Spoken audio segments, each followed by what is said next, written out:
பண்டமாரன், கம்புங், ஜலான் பப்பான் வீடுகள் உடைக்கப்பட்ட சம்பவம் வளர்ச்சி என்ற பெயரில் நடந்த துரோகத்தின் சான்று என கில்லான் முன்னாள் நாடாளுமன்ற உறுப்பினர் சார்ல்ஸ் சாந்தியாகோ கடுமையாக சாடியுள்ளார்.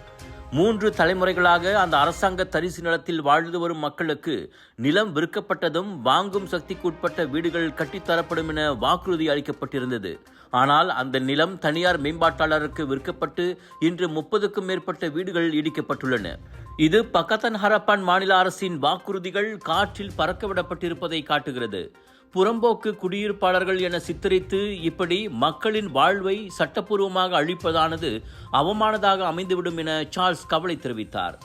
இவ்வேளையில் வீடுகள் உடைக்கப்படுவதை எதிர்த்து போலீசாருடன் பேச்சுவார்த்தைக்கு சென்ற மனித உரிமை போராட்டவாதியும் PSM கட்சி துணைத் தலைவருமான அருட்செல்வன் உட்பட 3 கைதாகியுள்ளனர்.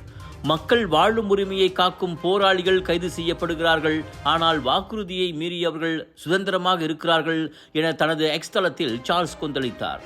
சுமார் 100 குடும்பங்கள் வீடற்றவர்களாகி விடுவார்கள் என்ற அச்சத்தை முன்வைத்து மறு மேம்பாட்டு திட்டத்திற்காக அக்கிராமத்தில் உள்ள வீடுகளை இடிப்பதை நிறுத்துமாறு முன்னதாக சார்ல்ஸ் சாந்தியாகோவும் PSM கட்சியினரும் மாநில அரசை வலியுறுத்தினர். அதே சமயம் காலியாக உள்ள வீடுகள் மற்றும் வணிக வளாகங்கள் மட்டுமே இடிக்கப்படும் என்று அக்டோபர் 23ஆம் தேதி மாநில அரசு கூறியிருந்தது.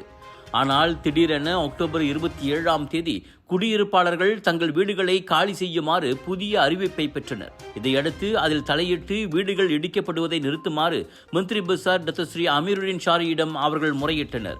எனினும் நேற்று பெரும் பிரச்சனைக்கு மத்தியில் வீடுகள் இடிக்கப்பட்டன. விலையோ மலிவு, செலவோ குறைவு, தரமோ உயர்வு, மனமோ நிறைவு. மக்களின் தேர்வு என்ரிகோஸ் முழு ஆடை சத்துள்ள பால்மாவு.